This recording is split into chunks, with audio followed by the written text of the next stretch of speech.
ಇಂದಿನ ಸಂದೇಶ ನಾವು ನೋಡುವ ಹಾಗೆ ಕುಂಕುಮ, ನಿಂಬೆಹಣ್ಣು, ಹಸಿಮೆಣಸಿನಕಾಯಿ ಅಂತೇಳಿ ಈ ಹೆಸರು ಕೇಳಿದ ತಕ್ಷಣ ಕೆಲವರಿಗೆ ತಮಾಷೆ ಆಗ್ಬೋದು, ಕೆಲವರಿಗೆ ಸರಿ ಅನಿಸ್ಲಿಕ್ಕಿಲ್ಲ.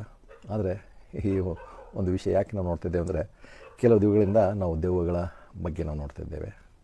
ಇದು ಸಾಮಾನ್ಯ ಜನರಿಗೆ ಇರುವಂಥ ನಂಬಿಕೆ ಒಂದು ಇರ್ಬೋದು. ಆದರೆ ಕ್ರಿಸ್ತ ವಿಶ್ವಾಸಿಗಳಂತ ಹೇಳ್ಕೊಳ್ಳೋಂಥವರಲ್ಲಿ ಕೂಡ ಅನೇಕರು ಸತ್ಯವನ್ನು ಸತ್ಯ ಅಂದರೆ ಬೈಬಲ್ನ ಬೋಧನೆಯನ್ನು ತಿಳಿದೆ. ಈ ಸುಳ್ಳು ಪಾಸ್ಟರ್ಗಳು ಮತ್ತು ಸುಳ್ಳು ಪಾಸ್ಟರ್ಗಳು ಅಂತ ಹೇಳೋದಕ್ಕಿಂತ ಸೈತಾನ ಸೇವಕರು ಇದ್ದಾರಲ್ಲ, ಯೇಸು ಕ್ರಿಸ್ತನ ಹೆಸರಿನಲ್ಲಿ ಸೈತಾನ ಸೇವಕರು ಹಲವರನ್ನು ಮತ್ತು ವಿಶೇಷವಾಗಿ ಯೌವನಸ್ಥರನ್ನು ವಂಚನೆ ಮಾಡ್ತಿದ್ದಾರೆ. ಬೈಬಲ್ ಮತ್ತು ಯೇಸು ಕ್ರಿಸ್ತನ ಹೆಸರು ಹೇಳ್ಕೊಂಡು ಸುಳ್ಳು ಸುಳ್ಳು ಬೋಧನೆ, ಸೈತಾನನ ಆಚರಣೆ, ನಂಬಿಕೆಗಳನ್ನು ಜನರಲ್ಲಿ ಬೀಸ್ತಾ ಇದ್ದಾರೆ. ಅದಕ್ಕೆ ನಾವು ಇವತ್ತು ಅದಕ್ಕೆ ಒಂದು ಸಂಬಂಧಪಟ್ಟಂತೆ ಕೆಲವು ವಿಷಯಗಳನ್ನು ನೋಡ್ತೇವೆ. ಅದಕ್ಕೆ ಸಂಬಂಧಪಟ್ಟ ಹಾಗೆ ನಾವು ನೋಡುವ ಹಾಗೆ 1 ಕೊರಿಂಥ 10ನೇ ಅಧ್ಯಾಯ 25ರಿಂದ 31 ವಚನಗಳು ನಾವು ನೋಡ್ಕೊಳ್ಳೋಣ. ಇಲ್ಲ ನೋಡ್ತೇವೆ. 1 ಕೊರಿಂಥ 10ನೇ ಅಧ್ಯಾಯ 25ರಿಂದ 31 ವಚನಗಳು. ಮಾಂಸದ ಅಂಗಡಿಯಲ್ಲಿ ಮಾರುವಂಥದ್ದು ಏನಿದ್ದರೂ ಅದನ್ನು ಮನಸ್ಸಾಕ್ಷಿಯಲ್ಲಿ ಸಂಶಯ ಹುಟ್ಟಿಸುವಂತೆ ವಿಚಾರ ಮಾಡದೆ ತಿನ್ನಿರಿ. ಭೂಮಿಯು ಅದರಲ್ಲಿರುವ ಸಮಸ್ತವು ಕರ್ತನದಲ್ಲವೇ? ಕ್ರಿಸ್ತನನ್ನು ನಂಬದವರಲ್ಲಿ ಒಬ್ಬನು ನಿಮ್ಮನ್ನು ಊಟಕ್ಕೆ ಕರೆಯುವಾಗ ಹೋಗೋದಕ್ಕೆ ನಿಮಗೆ ಇಷ್ಟವಿದ್ದರೆ ನಿಮಗೇನು ಬಡಿಸಿದರೂ ಮನಸ್ಸಾಕ್ಷಿಯನ್ನು ಪ್ರಶ್ನಿಸದೆ ಅದನ್ನು ತಿನ್ನಿರಿ. ಆದರೆ ಒಬ್ಬನು ನಿಮಗೆ ಇದು ವಿಗ್ರಹಾಲಯದಲ್ಲಿ ಬಲಿಕೊಟ್ಟದು ಎಂದು ಹೇಳಿದರೆ ಈ ಸಂಗತಿಯನ್ನು ತಿಳಿಸಿದವನ ನಿಮಿತ್ತವಾಗಿಯೂ ಮನಸ್ಸಾಕ್ಷಿ ನಿಮಿತ್ತವಾಗಿ ಅದನ್ನು ತಿನ್ನಬೇಡ್ರಿ. ಅದು ನಿನ್ನ ಸ್ವಂತ ಮನಸ್ಸಾಕ್ಷಿಗಾಗಿ ಅಲ್ಲ, ಮತ್ತೊಬ್ಬನ ಮನಸ್ಸಾಕ್ಷಿಗಾಗಿಯೇ ಹೇಳಲಾಗಿದೆ. ಮತ್ತೊಬ್ಬನ ಮನಸ್ಸಾಕ್ಷಿ ನಿಮಿತ್ತ ನನ್ನ ಅಧಿಕಾರಕ್ಕೆ ಯಾಕೆ ತೀರ್ಪಾಗಬೇಕು?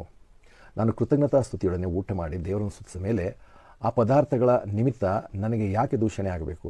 ಹೀಗೆಲ್ಲಾಗಿ ನೀವು ತಿಂದರೂ ಕುಡಿದರೂ ಇನ್ನೇನು ಮಾಡಿದರೂ ಎಲ್ಲವನ್ನೂ ದೇವರ ಮಹಿಮೆಗಾಗಿ ಮಾಡಿರಿ ಅಂತ ನಾವು ಹೇಳುವಂಥ ಯಾವುದೇ ವಿಚಾರಗಳು, ಮತ್ತು ವಿಶೇಷವಾಗಿ ನಾವು ನಂಬಿರುವಂಥದ್ದೇ ಹೇಳುವಂಥದ್ದು. ನಾವು ಏನು ನಂಬಿದ್ದೇವೆ, ನಮ್ಮ ನಂಬಿಕೆಗೆ ಯಾವುದು ಆಧಾರವಾಗಿದೆ, ಅದು ಬಹಳ ವಿಶೇಷವಾಗಿರುವಂಥದ್ದು. ಅದರ ಬಗ್ಗೆ ನಮಗೆ ಸ್ಪಷ್ಟತೆ ಇರಬೇಕು. ಸ್ಪಷ್ಟತೆ ಇಲ್ಲದೆ ಹೋದರೆ ಏನೆಲ್ಲ ನಂಬ್ತೇವೆ, ಎಲ್ಲ ಕಡೆ ಹೋದಲ್ಲೆಲ್ಲ ಅವ್ರು ಹೇಳಿದ್ದು ನಂಬ್ತೇವೆ, ಇವ್ರು ಹೇಳಿದ್ದು ನಂಬ್ತೇವೆ, ಎಲ್ಲ ನಂಬ್ತೇವೆ ಅಂತ ಹೇಳ್ತಾರೆ. ಅಂಥ ನಂಬಿಕೆಗಳು ನಮ್ಮನ್ನು ಉಳಿಸಲ್ಲ. ಮತ್ತು ಕೊನೆಗೆ ಬರುವಾಗ ನಿಜವಾಗಲೂ ನಾವು ಕ್ರಿಸ್ತ ವಿಶ್ವಾಸಿಗಳಾಗಿದ್ದೆವು, ಯೇಸು ಕ್ರಿಸ್ತನನ್ನು ನಮ್ಮ ವೈಯಕ್ತಿಕ ರಕ್ಷಕರನ್ನಾಗಿ ಅಂಗೀಕರಿಸಿ ರಕ್ಷಣೆ ಹೊಂದಿದ್ದೇವೋ ಇಲ್ಲವೋ ಅನ್ನುವಂಥದ್ದು ಪ್ರಶ್ನೆ ಆಗಿದೆ. ಹಾಗಂತ ತಕ್ಷಣ ನಾನೆಲ್ಲರ ಮನಸ್ಸಿನಲ್ಲಿ ಸಂಶಯ ಹುಟ್ಟಿಸಬೇಕಲ್ಲ, ಪ್ರಶ್ನೆ ಕೇಳಬೇಕು ಅನ್ನೋಂಥ ಉದ್ದೇಶ ಅಲ್ಲ. ಆದರೆ ಇವತ್ತು ಏನಾಗಿದೆ ಅಂದರೆ, ಎಲ್ಲರೂ ಈ ಕಳ್ಳ ಸುಳ್ಳ ಪಾಠಗಳನ್ನ ನೆಟ್ಗಳು ಹುಟ್ಕೊಂಡು, ಅನೇಕ ಕಳ್ಳ ಸಭೆಗಳು ಹುಟ್ಕೊಂಡು ಜನರನ್ನು ಮತ್ತು ವಿಶೇಷವಾಗಿ ಯೌವನಸ್ಥರನ್ನು ತಪ್ಪುದಾರಿಗಳಿದ್ದಾರೆ. ಮತ್ತು ಅವರು ಏನಂತಾರೆ, ವೈಯಕ್ತಿಕವಾಗಿ ಸ್ಥಳೀಯವಾಗಿ ಲೋಕಲಾಗಿ ಅಲ್ಲೇ ಪಾಠಗಳಿರಲಿಕ್ಕಿಲ್ಲ. ಆನ್ಲೈನಲ್ಲಿ ಕೂಡ ಇಂಥ ಅನೇಕ ವಂಚಕರು ಬಂದಿದ್ದಾರೆ. ಹಗಲುಳು ಯೇಸು ಕ್ರಿಸ್ತನ ಹೆಸರು ಬಾಯಲ್ಲಿ ಹೇಳ್ತಾ ಇರ್ತಾರೆ, ಆದರೆ ಯೇಸು ಕ್ರಿಸ್ತನ ಬೋಧನೆ ಹೇಳಲ್ಲ, ಸೈತಾನನ ಬೋಧನೆಯೇ ಇವರು ಹೇಳುವಂಥವರಾಗಿದ್ದಾರೆ. ಮೊನ್ನೆ ಕೂಡ ಒಂದು ನಾನು ಕೇಳ್ತಾನೆ, ಇವ್ರಿಗೆ ಹೇಗೆಂದರೆ ಒಂದು ವಚನ ಹಿಡ್ತಕೊಂಡು ನೀವೆಲ್ಲರೂ ಪವಿತ್ರಾತ್ಮನಿಗನುಸಾರವಾಗಿ ನಡೆಯಿರಿ, ನೀವು ಪವಿತ್ರಾತ್ಮನಿಗನುಸಾರ ನಡೆಯೋರಿಗೆ ಮರಣ ಇಲ್ಲ, ಹಿಂಗೆ ಏನೇನೋ ಒಂದು ವಾಕ್ಯ. ಪವಿತ್ರಾತ್ಮನಿಗನುಸಾರವಾಗಿ ಹೇಗೆ ನಡೆಯೋದು ಅಂತ ಹೇಳಿಕೊಡದೆ ನಿಮಗೆ ಮರಣ ಇಲ್ಲ, ನಿಮಗೆ ಕಾಯಿಲೆ ಇಲ್ಲ, ನಿಮಗೆ ಕೊರೋನಾ ಇಲ್ಲ ಅಂತ ಹೇಳಿದ ತಕ್ಷಣ ಏನಾಗುತ್ತೆ? ಏನೋ ಒಂದು ವಾಕ್ಯ ತಗೊಳ್ಳೋದು, ಅವ್ರಿಗೆ ಏನೋ ಆಗೋದು ಒಂದು ಹೇಳೋದು. ಮತ್ತು ಸ್ವತಃ ನಾನು ಅನೇಕ ದಿವಸಗಳ ಹಿಂದೆ ನೋಡಿದೆ, ಈ ಕಾಯಿಲೆಗಳು ಬಾಸುಂಡೆಗಳಿಂದ ಗುಣವಾಗುವುದಿಲ್ಲವೇ ಅಂತ ನಾನು ಪ್ರಶ್ನೆ ಕೇಳಿದೆ. ಹಾಗೆ ಈ ಹೇಳುವಂಥ ಪಾಸ್ಟರ್ ಕಣ್ಣಿಗೆ ಕನ್ನಡಕ್ಕೆ ಹಾಕೋದು, ಸ್ಪೆಕ್ಸ್ ಹಾಕೋತಾನೆ ಕಣ್ಣಿಗೆ ಸರಿ ಕಾಣೋದಕ್ಕೆ. ಅವನ ಕಣ್ಣಿನ ದೃಷ್ಟಿ ಬಲಹೀನತೆಯೇ ಸ್ವಸ್ಥ ಆಗಿಲ್ಲ, ಯಾವುದೋ ವಾಕ್ಯ ಅಂತ ಹೇಳ್ಕೊಂಡು ಜನರಿಗೆ ಮೋಸ ಮಾಡೋಂಥದ್ದು. ಇಂಥ ಅನೇಕ ಪಾಸ್ಟರ್ಗಳಿದ್ದಾರೆ. ತನ್ನ ಕಣ್ಣಿನ ದೃಷ್ಟಿ ಸರಿ ಮಾಡ್ಕೊಂಡಿಲ್ಲ, ತಲೆ ಕೂದಲು ಹೋಗೋದು ಸರಿ ಮಾಡ್ಕೊಂಡಿಲ್ಲ, ತಲೆ ಕೂದಲು ಬಿಳಿ ಆಗೋದಂತ ಕಪ್ಪು ಮಾಡ್ಕೊಂಡಿಲ್ಲ. ಅದೇ ಜನಗಳಿಗೆ ಒಂದು ವಾಕ್ಯ ಹೇಳಿದ ತಕ್ಷಣ ಹಿಂಗಿದೆ, ಹಾಗಿದೆ, ಹೀಗೆ, ನಿಮಗೆ ಕಾಯಿಲೆನೇ ಬರಲ್ಲ, ಕೊರೋನಾ ಬರಲ್ಲ, ನಿಮಗೆ ಏನು ಮರಣದಿಂದ ಪಾರಾಗಿ ನೀವು ಜೀವಕ್ಕೆ ಸೇರಿದ್ದೀರಿ, ಹಂಗೆ ಅಂತ ಹೇಳೋಂಥದ್ದು. ನೀವು ಸತ್ತೋಗಲ್ವಾ? ಯಾರು ಜನ ಸಾಯ್ತಾನೆ ಇಲ್ವ ಇವತ್ತು? ಓಕೆ, ಆ ವಾಕ್ಯ ರೋಮ 8 ಪ್ರಕಾರ ಪವಿತ್ರಾತ್ಮನಿಗನುಸಾರವಾಗಿ ನಡೆಯುವಂಥವ್ರು ಇವತ್ತು ಯಾರು ಲೋಕದಲ್ಲಿ ಸಾಯ್ತಾನೆ ಅಲ್ವಾ? ಅವತ್ತಿನಿಂದ ಅವನ ಚೇತನಲ್ಲಿ ಯಾರು ಸಾಯ್ತಾ ಇಲ್ವಾ? ಮರಣ ಹೊಂದಿಲ್ಲ ಅಂತ ಹೇಳಿದ್ರೆ ಮರಣ ಹೊಂತಾನೆ ಇಲ್ವಾ? ಜನಗಳು ಹಲ್ಲಲು ಅಪ್ರೈಸ್ದಲ್ಲ, ಅವನು ಹಲ್ಲಲು ಮತ್ತು ರೀಮ್ ಜಿಮ್ ಏನೇನೋ ಹೇಳ್ತಾನೆ.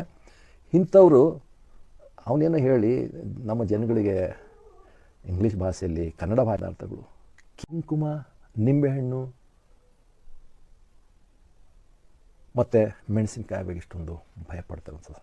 ಯಾಕೆ ಇವುಗಳ ಬಗ್ಗೆ ಅಷ್ಟೊಂದು ಜನರಲ್ಲಿ ಮೂಢನಂಬಿಕೆ ಹೆಚ್ಚಾಗಿದೆ? ನೋಡುವಾಗ ನಾವು ನೋಡ್ತೇವೆ, ನಾವು ಇದರ ಬಗ್ಗೆ ತಿಳ್ಕೊಂಡು ನೋಡಬೇಕಾದ್ರೆ ಕುಂಕುಮ, ಅದನ್ನು ನಾವು ನೋಡಬೇಕಾದ್ರೆ ಹೇಳ್ತಾರೆ, kumkum is a powder used for social and religious markings in India. It is made from turmeric or ಎಳ್ಳಿನಕ್ಕೆ. ಅದು ರೆಡ್ ಕಲರ್ ಬರೋ ಹಾಗೆ. ಮತ್ತು ಇವತ್ತು ರೆಡ್ ಕಲರ್ ಅಂತೆಲ್ಲ ಕುಂಕುಮ ಅನ್ನುವಾಗ ಬೇರೆ ಬೇರೆ ಕಲರ್ಗೂ ಸಹ ಇವತ್ತು ಜನ ಉಪಯೋಗಿಸ್ತಾರೆ. ಹಾಗೆ ಅದು ಇಂಡಿಯಾನಲ್ಲಿ ಒಂದು ಸಂಸ್ಕೃತಿ ಇದೆ, ಜನರ ಒಂದು ಸಂಸ್ಕೃತಿ. ಅದೇ ರೀತಿ ಅದನ್ನು ಇನ್ನು ಕೆಲವು ಇದರಲ್ಲಿ ನೋಡುವಾಗ ಸಿಂಧೂರ ಅಂತಿದೆ, ತಿಲಕ ಅಂತಿದೆ. ಇದು ಏನಿದೆ ಇವೆಲ್ಲ ನೋಡುವಾಗ ಆಯಿತು, ಬೇರೆ ವಿಷಯಕ್ಕೆ ಬರೋಣ. ಆದರೆ ಕುಂಕುಮ ಏನಕ್ಕೆ ಉಪಯೋಗಿಸ್ತಾರೆ? ಕುಂಕುಮ ಅನ್ನೋದು ವಿಶೇಷವಾಗಿ ತಿಲಕ ಗಂಡಸರು ಸಹ ಉಪಯೋಗಿಸುವಂಥದ್ದಿದೆ. ತಿಲಕ ಕುಂಕುಮ ಅಂದರೆ ಇದರಿಂದನೆಲ್ಲ ಬೇರೆ ಬೇರೆ ರೀತಿಯಲ್ಲಿ ಉಪಯೋಗಿಸುವಂಥದ್ದಿದೆ. ಸಿಂಧೂರ ಅನ್ನೋಂಥದ್ದು ಕೂಡ ಒಂದು ರೀತಿ ಕುಂಕುಮನೇ. ಇದು ಸಿಂಧೂರ ವಿಶೇಷವಾಗಿ ನೋಡುವಾಗ ಹೆಣ್ಣು ಮಕ್ಕಳು ಅಥವಾ ಹುಡುಗಿಯರು ಮದುವೆ ಆಗಿದ್ದಾರೆ ಎನ್ನುವಂಥ ಗುರುತಿಗೆ ಉಪಯೋಗಿಸುವಂಥ ಒಂದು ಚಿಹ್ನೆ. ಅವರ ಏನಂತಾರೆ ಕಣ್ಣುಗಳ ಮಧ್ಯದಲ್ಲಿ ಅಥವಾ ಕೂದಲಿನ ಜೊತೆಯಲ್ಲಿ ಹಾಕುವಂಥದ್ದಾಗಿದೆ. ಅದಿಲ್ಲದೆ ಇರುವಾಗ ಅವರು ಏನಂತಾರೆ ವಿಧವೆಯರಾಗಿದ್ದಾರೆ ಅಂತ ಸೂಚಿಸುವಂಥದ್ದಾಗಿದೆ. ಇದು ಸಾಮಾನ್ಯವಾಗಿರುವಂಥ ಸಂಗತಿ. ಆಯಿತು, ಅದು ಒಂದು ನಂಬಿಕೆ, ಅವರವ್ರ ನಂಬಿಕೆ. ಅದನ್ನು ನೋಡುವಾಗ ಕುಂಕುಮ ಅವರು ಯಾರು ಉಪಯೋಗಿಸ್ತಾರೋ ಅದು ಒಳ್ಳೆಯದಕ್ಕಾಗಿ, ಗೌರವಕ್ಕಾಗಿ ಅದನ್ನು ಉಪಯೋಗಿಸ್ತಿದ್ದಾರೆ. ಹೇಗೆ ಆ ಪದಾರ್ಥ ಎಲ್ಲೋ ಯಾರ್ದೋ ಮನೆಯಲ್ಲಿ ಕಂಡ ತಕ್ಷಣ ಅದು ಭಾನಾಮತಿಗೆ, ಮಾಟ ಮಂತ್ರಕ್ಕೆ ಸೂಚನೆ ಆಗಿದೆ ಅಂತ ತಿಳ್ಕೋಬೇಕು? ಯಾಕೆ ಅದರಿಂದ ಹಾಗೆ ಮಾಡ್ತಾರೆ? ಮೆಣಸಿನಕಾಯಿ, ನಿಂಬೆಹಣ್ಣು, ಇವುಗಳಲ್ಲಿ ಏನು ಸೂಚಿಸಿದೆ? ಯಾಕೆ ಇವುಗಳು ಕೆಲವು ಸಂಬಂಧಪಟ್ಟೆ? ಆಯಿತು, ಇನ್ನು ತೆಂಗಿನಕಾಯಿ ಕೂಡ ಉಂಟು, ಅದರ ಬಗ್ಗೆ ಕೂಡ ಉಂಟು. ಹಾಗಂದ ತಕ್ಷಣ ಈ ಕೆಲವು ಪದಾರ್ಥಗಳು ಕೇವಲ ಕೆಲವು ಪ್ರದೇಶಗಳಿಗೆ, ಕೆಲವು ದೇಶಗಳಿಗೆ ಮಾತ್ರ ಸೀಮಿತವಾಗಿರುವಂಥದ್ದು. ಎಲ್ಲ ಪ್ರದೇಶಗಳಲ್ಲಿ ಬೆಳೆಯುವಂಥದ್ದಲ್ಲ, ಎಲ್ಲ ಪ್ರದೇಶಗಳಿಗೆ ಸಿಕ್ಕುವಂಥದ್ದಲ್ಲ. ಆದರೆ ಸೈತಾನ, ದೆವ್ವ, ಭಾನಾಮತಿ ಕೇವಲ ಇದನ್ನೇ ಮಾಡಬೇಕಾ? ಭಾನಾಮತಿಗೆ ಅಥವಾ ಸೈತಾನನಿಗೆ ಇವತ್ತು ಇನ್ನೂ ಅದೇ ಹಳೆ ಪದ್ಧತಿನ ಉಪಯೋಗಿಸ್ಕೊಂಡು ಮಾಡಬೇಕಾ? ಅಲ್ಲ. ಅದು ಏನಾಗಿದೆ ಅಂದರೆ ಭಾನಾಮತಿ ಮಾಟ ಮಂತ್ರ ಮಾಡ್ತಾರೆ ಅನ್ನೋದಕ್ಕೆ ಮೊದಲನೇ ಕಾರಣ ಹೇಳ್ತಾರೆ, ಬಂದ ತಕ್ಷಣದಲ್ಲಿ ನಿಂಬೆಹಣ್ಣು ಸಿಕ್ತು, ಮೆಣಸಿನಕಾಯಿ ಸಿಕ್ತು, ಅಥವಾ ಏನು ಕುಂಕುಮ ಪೌಡರ್ ಸಿಕ್ಕಿತ್ತು ಅಂತೇಳಿ. ಸಿಕ್ಕಿದ್ರೆ ಏನು ದೊಡ್ಡ ವಿಶೇಷ ಇದೆ ಇದರಲ್ಲಿ? ಅನೇಕ ಸಾರಿ ನಾವು ನೋಡ್ತೇವೆ ಮಾನಸಿಕ ಸ್ಥಿಮಿತ ಕಳ್ಕೊಂಡಿರುವಂಥವ್ರು, ಮಾನಸಿಕವಾಗಿ ಒಂದು ರೀತಿ ನಾವೇ ಕಾಯಿಲೆಗೆ ಒಳಗಾದಾಗ ಗೊತ್ತಿಲ್ಲದೆ ನಾವೇ ನಮ್ಮ ಒಂದು ರೀತಿ ಅರೆ ಪ್ರಜ್ಞೆಯಲ್ಲಿ ಅಥವಾ ಏನಂತೆ ಅನ್ಕಾನ್ಸಿಯಸ್ ಅಂತ ಹೇಳ್ಕೊತ ಸಬ್ ಕಾನ್ಷಿಯಸ್ ಮೈಂಡಲ್ಲಿ ನಾವೇನೋ ಮಾಡಿ ಮತ್ತು ನಮಗೆ ನೆನಪಿಲ್ಲದೆ ಇರೋಂಥದ್ದು ಇರ್ಬೋದು. ಇಲ್ಲಾಂದರೆ ಈ ಕಳ್ಳ ಪಾಶಗಳು, ಈ ಸುಳ್ಳು ಪಾಶಗಳು ಅವರುಗಳು ಕೂಡ ಇದನ್ನು ತಿಂದು ಹಿಡಿಯೋದಕ್ಕೆ ಚಾನ್ಸಸ್ ಉಂಟು. ಅವರು ಯೇಸು ಕ್ರಿಸ್ತನ ಸುವಾರ್ತೆನ ಸಾರೋದಕ್ಕಿಂತ ಸೈತಾನನ ಬಗ್ಗೆ ಹೇಳೋದಕ್ಕೆ ಭಾಳ ಉತ್ಸುಕರಾಗಿದ್ದಾರೆ. ಅವ್ರ ಬಗ್ಗೆ, ಸೈತಾನ ಬಗ್ಗೆ ಭಾಳ ಪ್ರಚಾರ ಮಾಡ್ತಾ ಇರ್ತಾರೆ. ಹಿಂಗಾಗುತ್ತೆ, ಅದಾಗುತ್ತೆ, ಇದಾಗುತ್ತೆ, ನಿಮ್ಮ ಅಣ್ಣನೇ ಮಾಡಿಸ್ದ, ತಂಗಿನೇ ಮಾಡಿಸಿದ್ರು, ಇವ್ರು ಮಾಡಿದ್ರು, ಅವ್ರು ಮಾಡಿದ ಕುಟುಂಬದಲ್ಲೇ ಜಗಳ ಹುಟ್ಟಿಸೋದಕ್ಕೆ ಇಂಥ ಸುಳ್ಳು ಕಳ್ಳ ಪಾಶಗಳೇ ಕಾರಣರಾಗಿದ್ದಾರೆ ಅನೇಕ ಕಡೆ. ಮತ್ತು ಅದಕ್ಕೆಲ್ಲ ಸೈತಾನ, ಮಾಟ ಮಂತ್ರ, ಕುಂಕುಮನೇ ಉಪಯೋಗಿಸ್ಬೇಕಾ? ಕುಂಕುಮ ಉಪಯೋಗಿಸಿದ ತಕ್ಷಣ ನಿಂಬೆಹಣ್ಣು ಉಪಯೋಗಿಸಿದ ನಾವು ಭಯ ಪಡೋದಾದ್ರೆ ಏನಿರಲಿ? ನೋಡುವಾಗ ನೋಡ್ತೇವೆ ಕೆಲವರು ಇದ್ರ ಬಗ್ಗೆ ನಾವು ನೋಡುವಾಗ ಹೇಳ್ತಾರೆ, ಇದು ಏನಂತಾರೆ ತಪ್ಪಲ್ಲ. If someone does not believe that sun rises in the east, still the sun will rise in the east. It doesn't matter whether you believe it or not, black magic exist and will continue to ಮುಂದೆ ಹೇಳ್ಕೊಂಡು ಹೋಗ್ತಾರೆ. ಹೌದು, ಇರ್ಬೋದು, ಇದೆ, ನಡೀತದೆ, ಹೌದು. ಆದರೆ ನಮ್ಮ ತಾತ ಮುತ್ತಜ್ಜರ ಕಾಲಕ್ಕೆ ಇರುವಂಥದ್ದು ಇವತ್ತಿಲ್ಲ. ನಮ್ಮ ಬೈಬಲ್ ಸಂದೇಶ, ಕರ್ತನಾದ ಕ್ರಿಸ್ತ ಯೇಸುವಿನ ಸುವಾರ್ತೆ ಪ್ರಬಲವಾಗಿ ಸಾರುತ್ತಾ ಬರುತ್ತಾ ಇರುವ ಹಾಗೆ ಮೊದಲಿದ್ದಂಥ ಅನೇಕ ಮೂಢನಂಬಿಕೆಗಳು ಇವತ್ತು ಹೊರಟು ಹೋಗ್ತವೆ. ಕರ್ತನ ಬಗ್ಗೆ ನೋಡುವಾಗ ಆತನಲ್ಲಿ ಜೀವ ಇತ್ತು, ಆ ಜೀವವು ಮನುಷ್ಯರಿಗೆ ಬೆಳಕಾಗಿದೆ ಅಂದಾಗ ಬೆಳಕು ಪ್ರಸರಿಸ್ತಾ ಇರುವ ಹಾಗೆ ಕತ್ತಲೆ ಕಾರ್ಯಗಳು ಹೊರಟು ಹೋಗ್ತವೆ. ಹೌದು, ಇನ್ನೂ ಕೆಲವು ಪ್ರದೇಶಗಳಲ್ಲೋ ಇನ್ನೂ ನರಭಕ್ಷಕರು ಇರ್ಬೋದು, ಕ್ಯಾನಿವಾಲ್ಸ್ ಅಂತ ನೋಡ್ತೇವೆ. ಅಂಥ ನರಭಕ್ಷಕರನ್ನು ಕೂಡ ಸುವಾರ್ತೆಯನ್ನು ಹೊತ್ತುಕೊಂಡು ಹೋಗಿರುವಂಥ ಮಿಷನರಿಗಳು ನರಭಕ್ಷಕರನ್ನು ಕೂಡ ಮಾರ್ಪಾಟು ಮಾಡಿದ್ದಾರೆ. ನರಭಕ್ಷಕರು ಮನುಷ್ಯರನ್ನೇ ಹಿಡಿದು ಮನುಷ್ಯರ ತಿನ್ನೋಂಥದ್ದು. ಇನ್ನೂ ಕೆಲವು ಭಾಗಗಳೆಲ್ಲೋ ಇರ್ಬೋದೇನೋ ಗೊತ್ತಿಲ್ಲ. ಆದರೆ ಒಂದು ಕಾಲಕ್ಕೆ ಅದು ಭಾಳ ಇತ್ತು. ಅಂಥ ಸಂಗತಿಗಳಿಗೆ ಹೋದಿರುವಾಗ ಇವತ್ತು ನಾನು ಹೇಳ್ತಲ್ಲ, ದೆವ್ವಗಳಿಲ್ಲ, ಮಾಟ ಮಂತ್ರ ಇಲ್ಲ, ಅಥವಾ ಏನಂತಾರೆ ಈ ಬ್ಲ್ಯಾಕ್ ಮ್ಯಾಜಿಕ್ಕು, ಕುಂಕುಮ, ಅರಿಶಿಣ ಇವುಗಳು ಯಾವುದೂ ಇಲ್ಲ ಅಂತ ಹೇಳ್ತೀವಿ. ಎಲ್ಲವೂ ಇದೆ, ಹೌದು. ಕ್ರಿಸ್ತ ವಿಶ್ವಾಸಿಗಳನ್ನ ಆಗಿರುವಂಥ ನಾವುಗಳು ಅವುಗಳನ್ನು ಹೇಗೆ ನಾವು ಟ್ರೀಟ್ ಮಾಡಬೇಕು, ಅವುಗಳನ್ನು ಏನಂತ ಅರ್ಥ ಮಾಡ್ಕೋಬೇಕು? ನಾವು ಇತರ ಅನ್ಯರ ಹಾಗೆ ಮೂಢನಂಬಿಕೆಯನ್ನೇ ಅರ್ಥಕೊಂಡಿದ್ದೇವೆ ಅಥವಾ ಬೈಬಲ್ನ ಬೋಧನೆ ನಂಬಿದ್ದೇವೆ? ಕರ್ತನಾಥ ಯೇಸು ಕ್ರಿಸ್ತನನ್ನು ನಾವು ರಕ್ಷಕನಾಗಿ ಅಂಗೀಕರಿಸಿದ ಮೇಲೆ ಆತನ ಬೋಧನೆಗೆ, ಆತನಲ್ಲಿ ನಂಬಿಕೆಟ್ಟು ನಾವು ಅನುಸರಿಸ್ತಿದ್ದೇವೆ, ನಡೀತಿದ್ದೇವೆ ಇಲ್ವಾ? ಈಗ ಹೇಳುವಾಗ ಈ ಒಂದು ವಿಚಾರದಲ್ಲಿ ಕೆಲವು ವಿಷಯಗಳು ಬರೆದಿದ್ದಾರೆ, ಇವರು ಹೇಳ್ತಾರೆ ಇವು ಎಲ್ಲೆಲ್ಲಿ ಆಗ್ತವೆ, ಏನೇನು ಆಗ್ತವೆ. ಇದರಿಂದ ಏನೇನು ಪ್ರಾಬ್ಲಮ್ ಆಗುತ್ತೆ, ಹಣಕಾಸು ಉಳಿದ ರಾಷ್ಟ್ರ ಅಂತ ಏನು ಹೇಳ್ತದೆ, ಅಲ್ಲಿ ಇಂಥ ವಿಚಾರಗಳು ಭಾಳ ಹೆಚ್ಚಿದೆ. ಅದೇ ಆಧುನಿಕ ತಂತ್ರಜ್ಞಾನ ಹೊಂದಿರುವಂಥ ದೇಶಗಳಲ್ಲಿ ಈ ವಿಷಯಗಳು ಅಷ್ಟೊಂದಿಲ್ಲ. ಹೌದು, ಇವತ್ತೇನಾಗಿದೆ ಅಂದರೆ ಯಾವ ಜನರು ಇಂಥ ಮೂಢನಂಬಿಕೆಯನ್ನು ತೆಗೆದುಹಾಕಿದ್ದರೋ ಅಂಥ ಜನ ಅಂಥ ದೇಶನ ತಿರುಗಿ ಮೂಢನಂಬಿಕೆ ಒಳಗಾಗ್ತಿದ್ದಾರೆ. ಯಾಕಂದರೆ ಅವರ ಪೂರ್ವಜರು ಕಲಿಸಿಕೊಟ್ಟಿರುವಂಥದ್ದನ್ನು ಮರೆತು ಹೋಗಿದ್ದಾರೆ, ಅದು ಬೇರೆ ವಿಷಯ. ಆದರೆ ನೋಡ್ತೇವೆ ಅಂಥ ಕಡೆ ಇಲ್ಲ, ಇಂಥ ಒಂದು ಹಿಂದುಳಿದಂಥ ರಾಷ್ಟ್ರಗಳಲ್ಲೇ ಇಂಥ ಅನೇಕ ವಿಚಾರಗಳುಂಟು. ಅದಕ್ಕೆ ಭಾಳ ಏನಂತಾರೆ ನಂಬಿಕೆ ಇರುತ್ತೆ ಇವರಲ್ಲಿ. ಅದರ ಜೊತೆ ಕೆಲವು ಬೊಂಬೆಗಳು, ಅದಕ್ಕೆ ಸೂಜಿ ಚುಚ್ಚೋದು, ಬೂದಿ, ಬೇರೆ ಬೇರೆ ಅನೇಕ ಪದಾರ್ಥಗಳು ಮಾಡ್ತಾರೆ. ಇವ್ರು ಮಾಡುವಾಗ ಏನಂತ ಹೇಳ್ತಾರೆ, ಮತ್ತು ಅವ್ರು ಹೇಳುವಾಗ ಇವರು ಅಲ್ಲಿ ಇಲ್ಲಿ ಊಟ ಮಾಡಬೇಡ್ರಿ, ಊಟದಲ್ಲಿ ಬೂದಿ ಅಥವಾ ಏನೇನೋ ಹಾಕ್ಕೊಡ್ತಾರೆ, ಅದರಿಂದ ನಿಮ್ಮನ್ನು ವಶೀಕರಣ ಮಾಡ್ತಾರೆ, ಮಾಟ ಮಾಡ್ತಾರೆ, ಮಂತ್ರ ಮಾಡ್ತಾರೆ. ಇಂಥವ್ರು ಕೆಲವರು ಇದೇ ಆಗ್ತವೆ, ಇಲ್ಲ ಅಂತಲ್ಲ. ಆದರೆ ವಿಶ್ವಾಸಿಗಳು, ಕ್ರಿಸ್ತ ವಿಶ್ವಾಸಿಗಳು ಅಂತ ಹೇಳೋಂಥವ್ರಿಗೆ ಇವೆಲ್ಲ ಸಂಗತಿಗಳು ನಡೆಯೋದು ಹೇಗೆ, ಯಾಕೆ ನಡೀಬೇಕು? ನನಗೂ ಬೇರೆಯವ್ರಿಗೂ ವ್ಯತ್ಯಾಸ ಅಲ್ವಾ? ಅದನ್ನು ನಾವು ಮುಂದೆ ನೋಡ್ಕೊಂಬರ್ತೇವೆ. ಹೀಗೆ ಅವನು ಹೇಳ್ತಾನೆ ಮಾಡುವಾಗ ಕೆಲವರು ಹೇಳೋ ಪ್ರಕಾರ ಅವ್ರು ಹೇಳ್ತಾರೆ ಮುಂದೆ, ಹೌದು ಇದೆಲ್ಲ ಆಗುವಾಗ ಏನಾಗುತ್ತೆ, ಹುಣ್ಣಿಮೆ ಅಮಾವಾಸ್ಯೆ ದಿವಸಗಳಲ್ಲಿ ಇವು ಜಾಸ್ತಿ ಆಗುತ್ತೆ. ಇದಾಗುತ್ತೆ ಅಂತ ತಕ್ಷಣ ಆಗಬೇಕು ಅನ್ನೋಂಥವ್ರ ಮನಸ್ಸಲ್ಲಿ ಇದು ಕೂತಿರುತ್ತೆ. ಅವರು ಅದನ್ನೇ ಹುಡುಕ್ತಾ ಇರ್ತಾರೆ, ಅದನ್ನು ನೋಡ್ತಾ ಇರ್ತಾರೆ. ಇವ್ರಿಗೂ ಯಾರಿಗೆ ಅದ್ರ ಮೇಲೆ ನಂಬಿಕೆ ಇರುತ್ತೋ ಅವತ್ತು ಅವ್ರಿಗೂ ಸ್ವಲ್ಪ ಬೆಳಗಿಂದನೇ ಭಯ ಇರುತ್ತೆ, ಇವತ್ತು ಹುಣ್ಣಿಮೆ ಬರ್ತೇವೆ, ಹಿಂಗಾಗುತ್ತೇನೋ ಅದಾಗುತ್ತೇನೋ ಇದಾಗ್ತೇನೋ. ಹುಣ್ಣಿಮೆಯಲ್ಲಿ ಅಮಾವಾಸ್ಯೆಯಲ್ಲಿ ಆಯಿತು. ವೈಜ್ಞಾನಿಕವಾಗಿ ಇವತ್ತು ಕೂಡ ಹೇಳ್ತಿದ್ದಾರೆ, ಗ್ರಹಣ, ಹುಣ್ಣಿಮೆ, ಅಮಾವಾಸ್ಯೆ ಇಂಥಗಳು ಬರುವಾಗ ಪ್ರಕೃತಿಯಲ್ಲಿ ಕೆಲವು ಬದಲಾವಣೆಗಳಾಗುತ್ತೆ. ಪ್ರಕೃತಿಯಲ್ಲಿ ಆಗುವಂಥ ಬದಲಾವಣೆಗಳಿಂದ ಹೌದು ಮನುಷ್ಯರು ಕೆಲವು ಘಟನೆಗಳು ನಡೆದು ಹೋಗ್ಬೋದು. ಅದು ಸಹಜವಾಗಿರುವಂಥದ್ದೇ ತೆಗೆದುಕೊಳ್ಬೇಕು ಹೊರತು ಅದರಲ್ಲಿ ಏನೋ ವಿಶೇಷತೆ ಕಂಡುಹಿಡಿಯಬೇಕಾಗಿಲ್ಲ. ಮತ್ತು ಅಂಥ ಅಸಹಜವಾದಂಥ ಪರಿಸ್ಥಿತಿಯಲ್ಲಿ ಕೂಡ ಕೀರ್ತನೆ 121 ಏನು ಹೇಳ್ತಾನೆ, ನಿನ್ನ ಕಾಯುವಾತನು ತೂಕಡಿಸುವುದಿಲ್ಲ, ನಿದ್ರಿಸುವುದಿಲ್ಲ. ಈ ಕೆಲವು ದಶಾಜ್ಞೆ ಭಕ್ತರು ದೇವರು ವಿಶ್ರಾಂತಿ ತೊಗೊಂಡು ನಾನು ಅದಕ್ಕೆ ವಿಶ್ರಾಂತಿ ತೊಗೋಬೇಕು, ಶನಿವಾರ ವಿಶ್ರಾಂತಿ ಅಂತ ಹೇಳ್ತಾರೆ. ಹೌದು, ವಾಕ್ಯ ಉಂಟು ಹೇಳಿದರೆ ಅದು ಬೇರೆ ವಿಷಯ. ಆದರೆ ಇವ್ರ ಪ್ರಕಾರ ಅಲ್ಲ. ನಮ್ಮ ದೇವರು ಸ್ಯಾಟರ್ಡೆ ವಿಶ್ರಾಂತಿ ತೊಗೋತಾನೆ ಅಂತೆ ಇದೇ ಒಂದು ಕಡೆ ದೇವ್ರ ವಾಕ್ಯ ಇದೆ, ಅದರ ಅರ್ಥ ಬೇರೆ ಇದೆ. 121 ಕೀರ್ತನೆಯಲ್ಲಿ ಹೇಳ್ತಾನೆ, ನಿನ್ನನ್ನು ಕಾಯುವಾತನು ತೂಕಡಿಸುವುದಿಲ್ಲ, ನಿದ್ರಿಸುವುದಿಲ್ಲ. ಅವನು ಒಂದು ಕ್ಷಣ ಮಲ್ಕೊಂಡ್ರೆ ಪ್ರಪಂಚ ಏನೇನಾಗುತ್ತೋ ಗೊತ್ತಿಲ್ಲ. ಒಂದು ಗ್ರಹ ಒಂದಕ್ಕೆ ಹೊಡೆದು ಡಿಕ್ಕಿ ಹೊಡೆದು ಟಕ್ಕರ್ ಹೊಡೆದು ಏನೇನಾಗ್ತದೋ ಗೊತ್ತಿಲ್ಲ. ಆದರೆ ನಮ್ಮ ದೇವರು ಏನು ಹೇಳ್ತಾನೆ, ನಿನ್ನನ್ನು ಕಾಯುವಾತನು ತೂಕಡಿಸುವುದಿಲ್ಲ, ನಿದ್ರಿಸುವುದಿಲ್ಲ.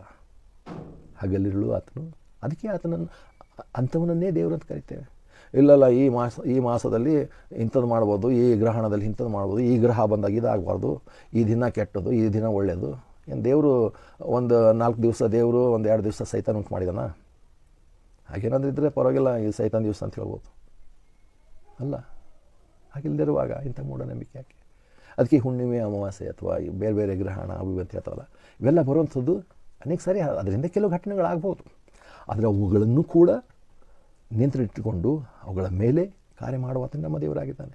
ಅದಕ್ಕೆ ನಾವು ಗ್ರಹಗಳಲ್ಲಾಗಲಿ ಇನ್ನೊಂದರಲ್ಲಾಗಲಿ ನಂಬಿಕೆ ಇಡೋದಕ್ಕಿಂತ ಅವುಗಳನ್ನು ಸೃಷ್ಟಿ ಮಾಡಿರುವಂಥ ಸೃಷ್ಟಿಕರ್ತನಲ್ಲಿ ನಾವು ನಂಬಿಕೆ ಇಟ್ಟಾಗ ದೇವರು ಗ್ರಹಣ ಸಮಯದಲ್ಲಿ ಅವುಗಳನ್ನು ಕೂಡ ನಾವು ನೋಡ್ಕೊಳ್ತಾನೆ. ಅದೇ ಸಮಯದಲ್ಲಿ ನಮ್ಮನ್ನು ಕೂಡ ದೇವರು ಕಾಪಾಡುವಂಥ ದೇವರಾಗಿದ್ದಾನೆ. ಕಾಪಾಡಿದ್ದಾನೆ, ಇಲ್ಲಿವರೆಗೂ ಮುಂದೆ ನಡೆಸ್ತಾನೆ. ಎಲ್ಲವೂ ಆತನ ಬಾಯಿ ಮಾತಿನಿಂದ ಉಂಟಾಯಿತು, ಆತನ ಅಪ್ಪಣೆ ಪ್ರಕಾರ ನಡೀತಾ ಇವೆ. ಕೀರ್ತನೆ 19 ಶಬ್ದವಿಲ್ಲ, ಮಾತಿಲ್ಲ. ಆದರೆ ಏನಂತಾರೆ, ಹಗಲಾಗುತ್ತೆ, ಬೆಳಕಾಗುತ್ತೆ, ವರ್ಷ ಆಗುತ್ತೆ, ತಿಂಗಳುಗಳಾಗುತ್ತೆ, ವಾರಗಳಾಗುತ್ತೆ, ನಡೀತಾ ಇದೆ. ಯಾರು ಬೆಳಗ್ಗೆ ಸೂರ್ಯನಿಗೆ ಹೋಗಿ ಕಾಣಿಸ್ಕೊಂತ ಹೇಳಲ್ಲ, ಅಥವಾ ಭೂಮಿಗೆ ಇವು ಬೆಳಕಾಗಬೇಕು ರೆಡಿ ಆಗೋಂತ ಹೇಳಲ್ಲ. ದೇವ್ರು ಮಾಡಿಟ್ಟಿರುವಂಥದ್ದು. ಇವುಗಳು ಮಾಡೋದಕ್ಕೆ ಏನಾದರೂ ಮಾಟ ಮಂತ್ರಗಿಂದ ಮಾಡಿದ್ರೆ ಪರವಾಗಿದ್ದಲ್ಲ. ಮಾಟ ಮಂತ್ರ ಒಂದು ವೇಳೆ 1 ಗಂಟೆ ಭೂಮಿಗೆ ಸ್ವಲ್ಪ ಲೇಟ್ ಮಾಡಿದ್ರೂ ಪರವಾಗಿಲ್ಲ, ನಂಬೋದು. ಅವೆಲ್ಲ ಇಲ್ಲ, ಆದರೂ ನಂಬ್ತೀವಿ ಅಂದರೆ ಏನಿದೆ ಇದು? ದೇವರು ನಮ್ಮ ಬದಲು ಏನೋ ನಂಬ್ತಿದೆ. ದೇವ್ರಿಗೆ ಭಯಪಡೋ ಬದಲು ಏನಕ್ಕೂ ಭಯಪಡ್ತದೆ. ಮತ್ತು ಎಷ್ಟೇ ಅಲ್ಲ, ಇವ್ರು ಹೇಳ್ತಾರೆ ಏಜ್ ಗ್ರೂಪ್ 0 to 14 ಅವರಿಗೆ ಏನಾಗುತ್ತೆ, ಏನಂತಾರೆ, ಇಂಥ ಸಿಕ್ನೆಸ್ ಬರುತ್ತೆ, ಅನ್ನೆಸರಿ ಏನಂತಾರೆ irritation, fighting with everybody, lack of attention in school, illness does not get cured with medicines, may develop bad habits like watching something, ಅದೆಲ್ಲ ಏನೋ ಹೇಳ್ತಾರೆ. ಆಯಿತು, ಇವು ಸಾಧಾರಣವಾಗಿ ಅನೇಕ ಮಕ್ಕಳಲ್ಲಿ ಆಗುವಂಥ ಸಂಗತಿ. ಓದೋದ್ರಲ್ಲಿ ಅವರಿಗೆ ಇದಿಲ್ಲ. ಅಥವಾ ಕೆಲವು ಮತ್ತು ಇನ್ನೊಂದು ಏನಾಗುತ್ತೆ ಜನರಲ್ಲಿ, ನಾವೆಲ್ಲ ಕಡೆ ತೋರಿಸಿದ್ವಿ, ಎಲ್ಲೂ ಸ್ವಸ್ಥ ಆಗ್ತಿಲ್ಲ ಅಂದ ತಕ್ಷಣ ಯಾರೋ ಮಾಟ ಮಂತ್ರ ಮಾಡಿಸಿದ್ದಾರೆ, ಇದೇ ನಿರ್ಧಾರಕ್ಕೆ ಬರ್ತಾರೆ. ಯಾವನವನು ಮಾಡಿಸೋಂಥವನು ಮಾಡಿಸೋದ್ರಿಂದ ಅವ್ನಿಗೆ ಏನು ಲಾಭ ಆಗುತ್ತೆ, ಅಥವಾ ನನಗೆ ಯಾವನೋ ಮಾಟ ಮಂತ್ರ ಮಾಡಿದ್ರೆ ನನ್ನಿಂದ ಅವ್ನಿಗೆ ಏನು ಲಾಭ ಆಗುತ್ತೆ, ಎಷ್ಟು ಸಿಗುತ್ತೆ, ಏನಾಗುತ್ತೆ? ಅವನು ಅದು ಬಿಟ್ಟು ಹಗಲಿರುಳು ನನ್ನ ಬಗ್ಗೆ ನೋಡಿಕೊಂಡು ಹಿಂಗೆ ಮಾಡ್ಬೇಕಂತಾನ. ಅಂಥ ಮಾಟ ಮಂತ್ರ ಮಾಡೋಂಥ ಶಕ್ತಿನಂಥವ್ರು ಇವತ್ತು ನಮ್ಮ ನಂಬರಲ್ಲಿ, ನಮ್ಮ ಇಂಡಿಯಾನಲ್ಲಿ, ಏಷ್ಯಾನಲ್ಲಿ ನಂಬರ್ 1 ಅಂಬಾನಿ, ರಿಲಯನ್ಸ್ ಅಂಬಾನಿ ಇದ್ದಾನೆ. ಅಂಥವ್ರಿಗೆ ಯಾರಿಗೋ ಮಾಡಿದ್ರೆ ಇವ್ರಿಗೆ ಬೇಕಾದಷ್ಟು ದುಡ್ಡು ಸಿಗುತ್ತೆ. ಅದು ಬಿಟ್ಟು ಅವನು ನನಗೆ ಬಂದು ಮಾಟ ಮಂತ್ರ ಮಾಡ್ತಾನೆ ಅಂದರೆ ನನಗೆ ಮಾಡಿ ಏನು ಮಾಡ್ತಾನೆ, ನನ್ನಿಂದ ಅವ್ನಿಗೆ ಏನು ಸಿಗುತ್ತೆ? ಕೇವಲ ನನಗೆ ಸಾಯಿಸಬೇಕು, ತೊಂದರೆ ಕೊಡಬೇಕಂತ ಮಾಡಿದ್ರೆ ದೇವ್ರು ಕಣ್ಣು ಮುಚ್ಕೊಂಡು ಸುಮ್ಮನೆ ಕೂತ್ಕೊಂಡಿದ್ದಾನ? ಎಲ್ಲ ಇವರೆಲ್ಲ ಮಾಡೋದು ಮಾಡಲಿ, ನಾನು ಕಣ್ಣು ಮುಚ್ಕೊಂಡು ಕೂತಿದ್ದೆ, ಏನು ಮಾಡಲ್ಲ ಅಂತ ಹೇಳ್ತಾನ? ಅಥವಾ ನೀವು ಯಾವ ದೇವ್ರು ನಂಬಿದ್ದೀರಾ? ಅದಕ್ಕೆ ನೋಡ್ತೇವೆ. ಕ್ರಿಸ್ತ ವಿಶ್ವಾಸಿಯಾಗಿ ನಾನು ಹೇಳ್ತಿದ್ದೇನೆ, ಕ್ರಿಸ್ತ ವಿಶ್ವಾಸಿಗಳಿಗೋಸ್ಕರ ಹೇಳ್ತಿದ್ದೇನೆ ಈ ವಿಚಾರಗಳು. ಇದಕ್ಕೆ ಬರುವಾಗ ನೋಡ್ತೇವೆ, ಹೀಗೆ ಇವ್ರು ಬರುವಾಗ ಮುಂದೆ ಮತ್ತು ಅವ್ರು ಹೇಳ್ತಾರೆ 50 ವರ್ಷ, ಅಲ್ಲಿ 14 ವರ್ಷ ಯಾವುದು, 14ರಿಂದ 50 ವರ್ಷದವ್ರಿಗೆ ಏನಾಗ್ತದೆ, 50 ವರ್ಷದ ಮೇಲಿನವ್ರಿಗೆ ಹೇಳ್ತಾರೆ age group 15 above, different illnesses like diabetes, heart or kidney disorders.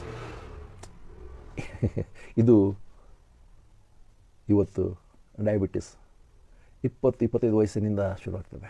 50 ವಯಸ್ಸಿನ ಮೇಲೆ ಕಾಯ್ಕೊಂಡು ಹೋಗೋದೇನಿದೆ. ಡಯಾಬಿಟಿಸ್ ಆದವರಿಗೆಲ್ಲ ಇದೆ ಮಾಟ ಮಂತ್ರನ. ಹಾರ್ಟ್ ಪ್ರಾಬ್ಲಮ್ ಅಂತೂ ಸಹಜವಾಗಿ ಅನೇಕರಿಗೆ ಬರ್ತಿದೆ. ಇದು ಕೂಡ ಮಾಟ ಮಂತ್ರ ಪ್ರಾಬ್ಲಮ ಇಲ್ಲ? ಅದರಲ್ಲೂ ಕೆಲವು ರೇರ್ ಡಿಸೀಸಸ್ ಇರ್ಬೋದು. ಹೌದು, ಇರ್ಬೋದಾ? ಇದೆ. ಆದರೆ ನಾನು ಏನು ನಂಬಿದ್ದೇನೆ? ಯಾರ ಮಗನು, ಯಾರ ಮಗಳಾಗಿದ್ದೇನೆ? ನಮ್ಮ ಅಪ್ಪನಿಗೆ ನನ್ನ ಬಗ್ಗೆ ಏನು ಚಿಂತನೆ ಗೊತ್ತಿಲ್ವಾ? ನಮ್ಮ ಮಕ್ಕಳ ಬಗ್ಗೆ ನಾವು ಎಷ್ಟು ಕಾಳಜಿ ವಹಿಸಿ, ಮುತುವರ್ಜಿ ವಹಿಸಿ ಏನನ್ನು ಓದಿಸ್ಬೇಕು, ಏನು ಮಾಡಬೇಕು, ಹೆಂಗೆ ಕಾಪಾಡಬೇಕು ಅಂತ ನಾವೇ ಮಾಡುವಾಗ ನಮ್ಮೆಲ್ಲರಿಗೂ ಮೇಲಿರುವಂಥ ನಮ್ಮ ತಂದೆ ಹೇಗೆ ನೋಡ್ಕೊಂಡು ಹೋಗ್ತಾನೆ? ಮತ್ತೆ ಸ್ವಾರ್ಥಿಯಲ್ಲಿ ಕರ್ತನ ತಿರಸ್ಕರಿಸ್ತಾನೆ ಹೇಳಿಲ್ವಾ? ಈ ಲೋಕದಲ್ಲಿರುವಂಥ ನೀವೇ ನಿಮ್ಮ ಮಕ್ಕಳಿಗೆ ರೊಟ್ಟಿ ಕೇಳಿದ್ರೆ ನೀವು ಕಲ್ಲು ಕೊಡ್ತೀರಾ? ಮೀನು ಕೇಳಿದ್ರೆ ನೀವು ಹಾವು ಕೊಡ್ತೀರಾ? ಲೋಕದಲ್ಲಿರುವಂಥ ನೀವೇ ನಿಮ್ಮ ಮಕ್ಕಳಿಗೆ ಎಷ್ಟೊಂದು ಚೆನ್ನಾಗಿ ನೋಡ್ಕೊಂಡು ಹೋಗಬೇಕಾದ್ರೆ ನಮ್ಮೆಲ್ಲರ ಮೇಲಿರುವಂಥ ತಂದೆಯಾದಂಥ ದೇವರು ನಮಗೆ ಅದಕ್ಕಿಂತ ಎಷ್ಟು ಹೆಚ್ಚಾಗಿ ಒಳ್ಳೆಯ ಸುವರ್ಗಳನ್ನು ಕೊಡ್ತಾನಲ್ಲ ಅಂತ ದೇವ್ರು ವಾಕ್ಯ ಹೇಳಿದ್ರೆ, ಇವರು ಇಲ್ಲ ಅಲ್ಲ ಅಲ್ಲ, ನಮಗೆ ದೇವರು ಅದು ಕೊಡಲ್ಲ, ನಮಗೆ ಕುಂಕುಮ ಕೊಟ್ಟ, ಮೆಣಸಿನಕಾಯಿ ಕೊಟ್ಟ, ನಿಂಬೆಹಣ್ಣು ಕೊಟ್ಟ, ಮನೇಲಿ ಇದು ಕಾಣ್ತು, ಅದು ಕಾಣ್ತು, ಅದಕ್ಕೆ ಹೆಂಗೆ ಆಗ್ತದೆ? ಅಯ್ಯೋ, ಏನು ನಂಬಿದ್ದೀರಾ?